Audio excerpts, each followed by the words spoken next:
Welcome back to Progressive Learners. Today's lecture is going to be for the next part of the number series. We had started with the number system and we had completed till part C. Now today we start with part D. In part D, I'll be talking about digits of a number.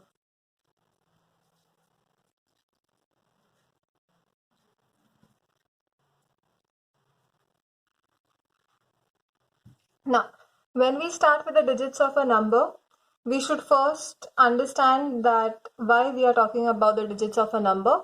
It is just because there will be certain questions wherein you will be asked how to find out a greatest 4-digit number, smallest 5-digit number, and then operations on those numbers.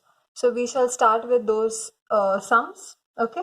So in digits of a number, the first type of number that I'd like to teach you is 2-digit number.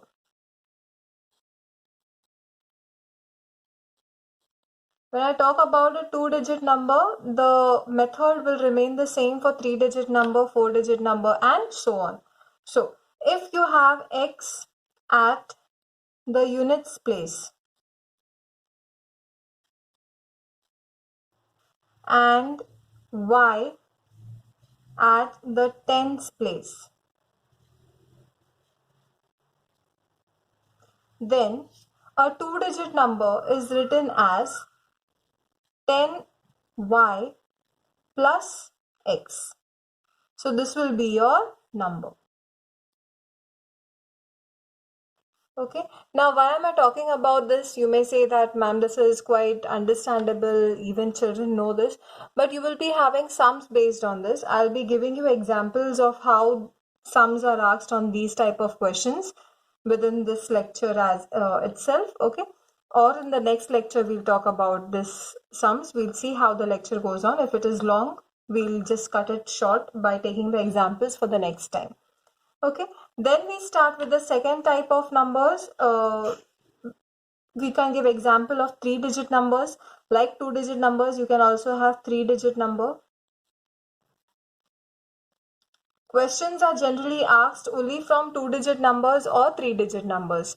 And sometimes they may go on to ask for 4-digit numbers as well. But beyond this, I haven't seen CTT asking further questions. Next, you have n-digit greatest number. Now, what is n-digit greatest number? This n can stand for any number of times. Okay. Say suppose I'll just give you an example first. Okay. If I have to write 5-digit greatest number. Okay. If I have to write 5-digit greatest number, my answer should be 9, 9, 9, 9 and 9. So this is a 5-digit number and this is a greatest possible 5-digit number. So you see that 9 is written n times. Okay. So if you have, instead of 5, if you have 4, then you will be having 9, 9, 9, 9 4 times. If you have a greatest 7-digit number, then 9 will be written 7 times and so on. So any greatest number, n-digit greatest number, you need to write it with 9. And opposite to that, that is C, you have n-digit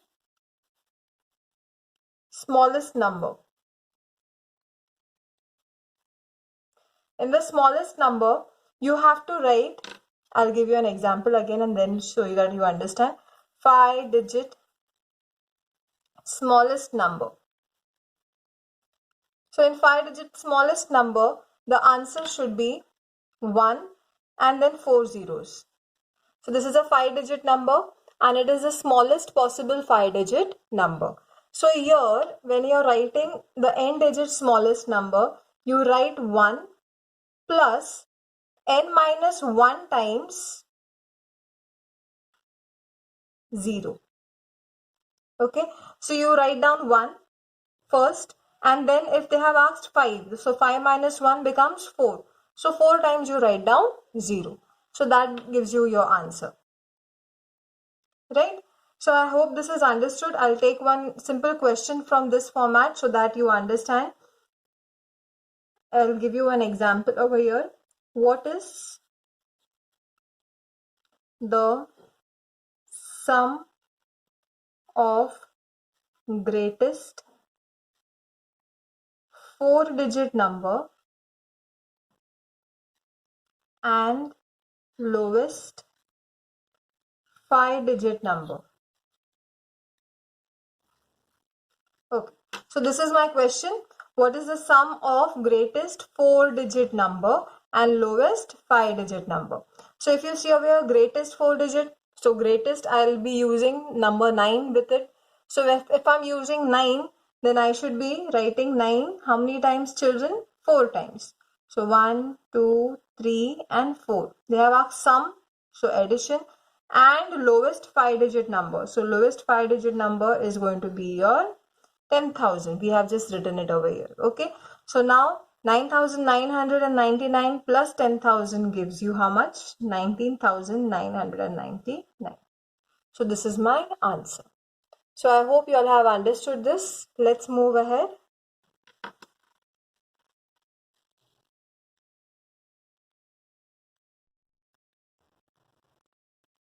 Let's start with part E, that is commutative property.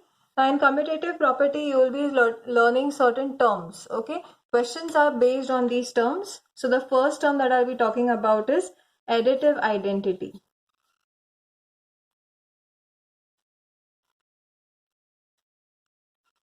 Now, what do you mean by additive identity? I'll write down the definition for you so it is clear in your mind. When 0 is added to any real number, we get the same number.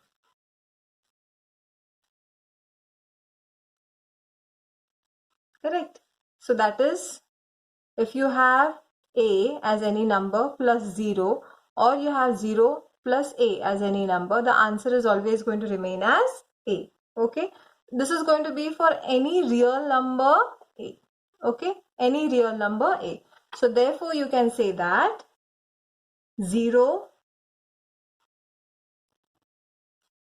okay, is called the additive identity of a. Okay, I can give you a simple example to explain this concept. Now, if you are asked a question wherein they have asked you give the additive identity example.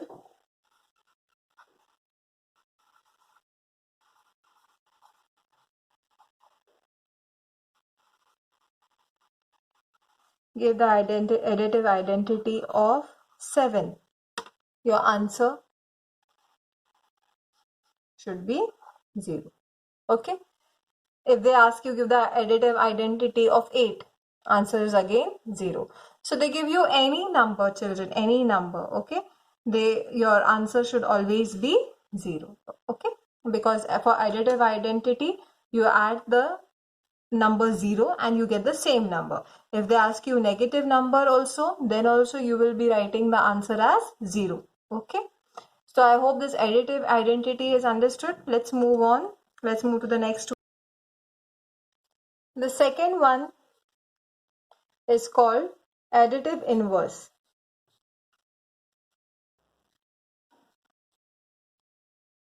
So we just now studied additive identity. Now we'll be talking about additive inverse. So I'll write down the definition for you again. So the number which when added to the given number gives the result as 0 is called additive inverse.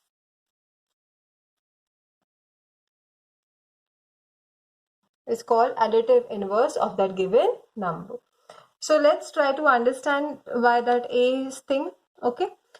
If I have A, which is any real number, and if I add A dash, okay, and if this gives me the answer 0, then this number A dash becomes the additive inverse of the number A. Okay. So for example, if I have any number like, say, I have the number 7. So in 7, I have to add a certain number so that my answer turns out to be 0. Now you please tell me, children, it's quite simple. Which will be the number that has to be added over here? Obviously, it is going to be minus 7. So now plus minus becomes minus, and then ultimately 7 minus 7 will give you the answer 0. Okay. So we can also write that, therefore, additive inverse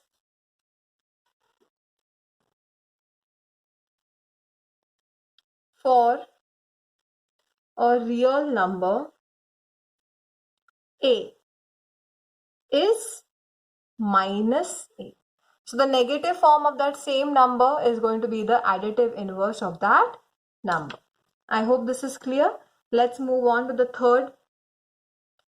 The third one is called as multiplicative identity.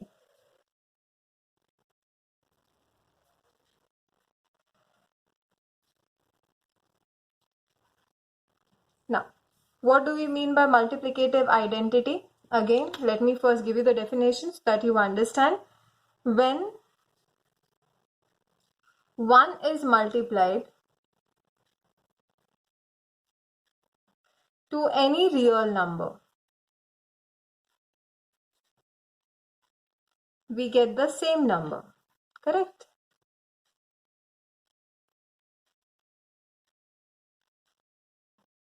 So therefore, if I have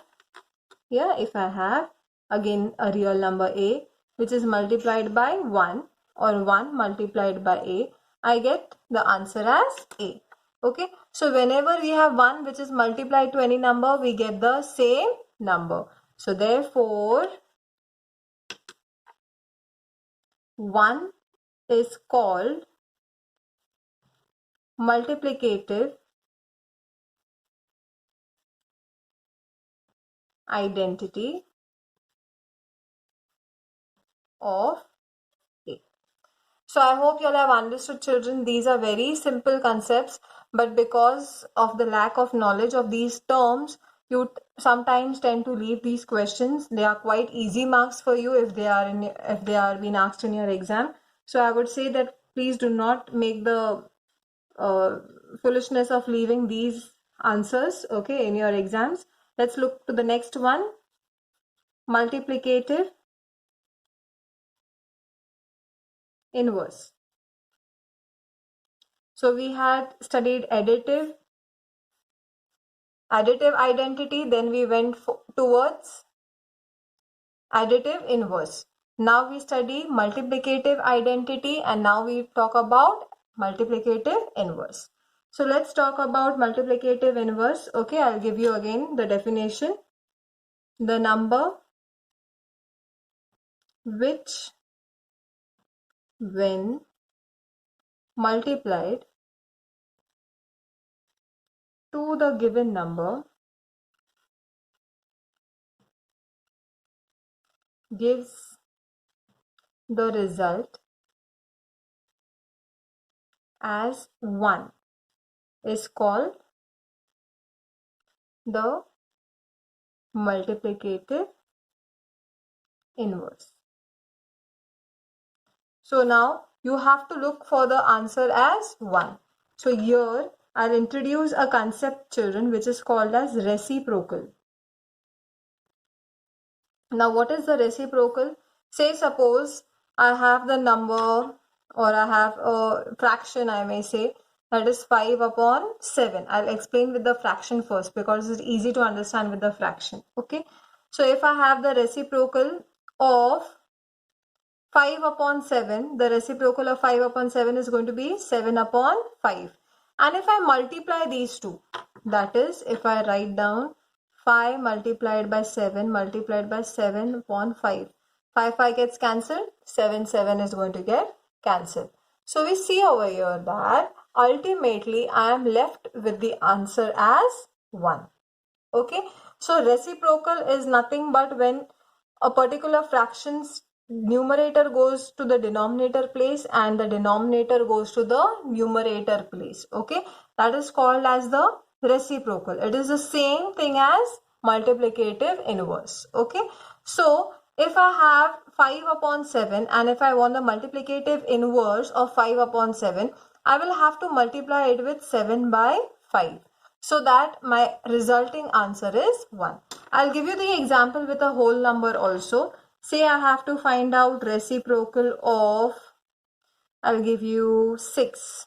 Reciprocal of 6. We know that any number, even if it is without any denominator, it is always considered as 1. Okay, so what will be the reciprocal over here? Reciprocal is going to be 1 by 6. Again, if I multiply these two, that is 6 upon 1 multiplied by 1 by 6, 6 gets cancelled. 1 by 1 gives me the answer 1.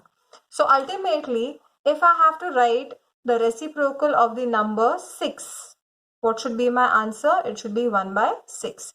And this 1 by 6 is also the multiplicative inverse of 6. So I hope this is understood over here. So for any real number a, 1 upon a is going to be the multiplicative inverse.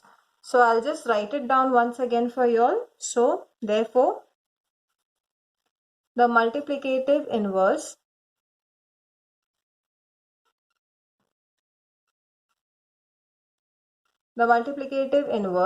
for a real number a is 1 upon a. So I hope this is understood.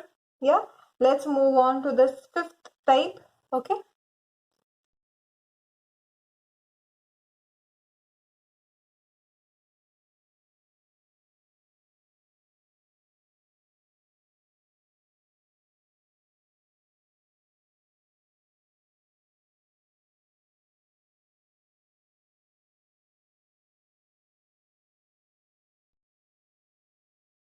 Let's move on to the fifth type over here.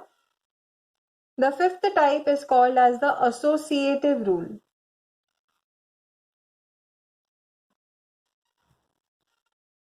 Now, what is the associative rule basically? If you have any three integers,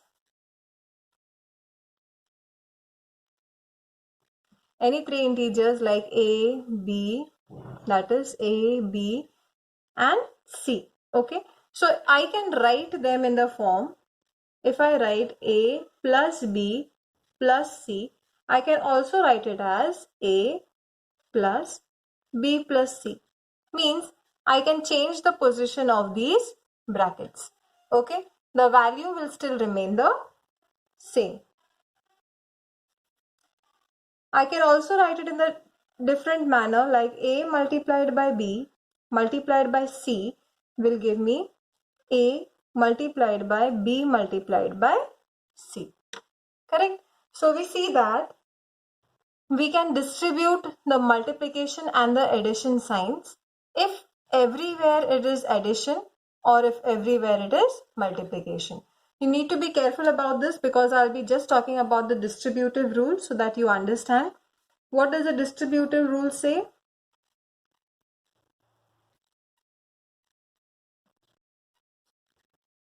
Distributive rule. Now what does the distributive rule say? Again, we have any three integers, that is a comma b comma c. Okay, now if you have these three integers and if you write it down as a multiplied by b plus c, so you can only write this is the only option, you can only write this as a multiplied by b plus a multiplied by c. Means a is first going to be multiplied by b, then you have the addition sign that follows, and then you have a multiplied by c. Okay, you need to follow this rule quite well whenever you are solving identities and quadratic equations and all, because many children make a mistake in this. Okay, and so teachers also tend to sometimes make a mistake when we are in a hurry to solve the sums. So please be careful about this property. These were some of the commutative properties that we had to study.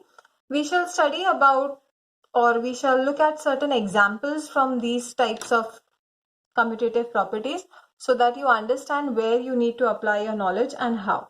Okay, so I'll just give down some examples. Question number 1, the reciprocal of minus 3 by 8 into minus 7 by 13 is. Okay, now you are supposed to give me the reciprocal of this number. So as I have told you, reciprocal is nothing but the multiplicative inverse. You have to write denominator down and numerator up of the resulting fraction. But here if you see this fraction, you have to first complete the operation of multiplication. So let's multiply it. Minus 3 into 7 upon 8 multiplied by 13. Minus 3 sevens are minus 21 and 3 18s are 104. 3 8s are 24 and then 2 carried, 8 ones are 1 and 2 10. Okay, so we get the answer as minus 21 upon 104, but they have asked us reciprocal. So my answer should be 21 should go down and 104 should move up. So I can either write it as 104 upon minus 21, this is right, or I can write it as negative 104 upon 20. Okay, so this is going to be my answer. I hope this is understood. Okay, just a minute. I have a mistake when I have written the question, copied the question down. This is going to be minus 7. Okay, so if this is minus 7 over here, this should be plus 21. So there's no question over here, okay, of the negative sign. So that was a mistake on my side. Please excuse me for that. I'll look at the next question. The question is a lengthy one, so let's write it together. The 100 digit, this is based on the digits, huh, children? The 100 digit of a 3-digit number is 7 more than the unit digit.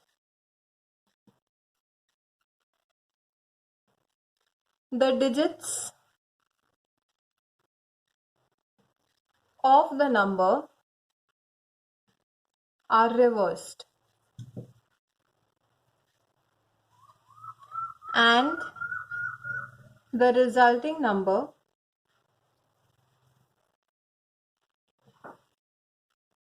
is subtracted from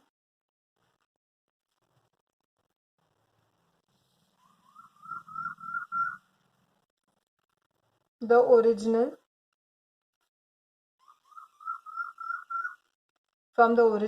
3-digit number. So the question is, find the units place digit or the unit digit of the final number. Okay, so now you are supposed to find out the unit digit. This is a long question, so I'll just quickly categorize the question for you all. The 100th digit, okay, of a 3-digit number is 7 more than the unit digit.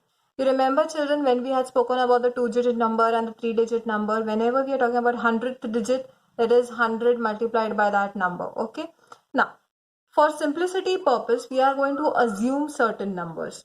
So let's say, let the units place digit be 1. Okay, we are assuming the units place digit as 1. So if the units place digit is 1, what will be the hundreds place digit, children? Obviously 7 more. So 1 plus 7 is going to be 8. So therefore the 100th digit is equal to 8. I hope it is understood till here. Can we move ahead? So I can assume the original number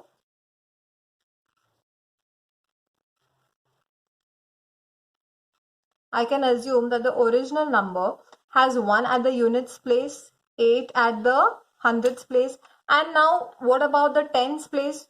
We are not concerned about that. Let's put it down as 0. You can put any number over here. Trust me, it won't make any difference. Okay. Now they are saying that the original number is going to be reversed. See, the digits of the numbers are reversed. Okay. So if you reverse this number, if you reverse it, okay, what do you get? You get 108. Am I making myself clear till here? Yeah, I hope it is understood. Now, if I have completed till here, these are the two numbers who are going to play the game over here. Okay. Now they have asked the resulting number is subtracted from the original 3-digit number. So this is the resulting number subtracted from the original 3-digit number. So let's try 801. This is the original number. So I'll just write it down. Original. Okay. Original number. And what is the reversed number? It is 108. So let's subtract it. Yeah, let's get our answer right away. Now 8 becomes 7, this will become 9, this becomes 11. So 11 minus 8 obviously is going to give me 3. I am not concerned about these digits as they are not asked in my exam. I am only asked the unit digit. Therefore, my answer is 3. So I hope you have understood how questions are framed from this section of number system. Please do this carefully as it is quite simple and these can give you good number of marks in the exam. So I hope this part is understood. If you have any doubts anywhere, please leave it in the comment box. If you have liked the lecture, please hit the like and the subscribe button. And if there are any more suggestions for further topics that you would like me to make lectures on, again, please leave them in the comment box. If you haven't watched the earlier videos of the number system, I have left the link in the description box. Please find it and visit it once so that your concepts are clear. Thank you and have a nice day.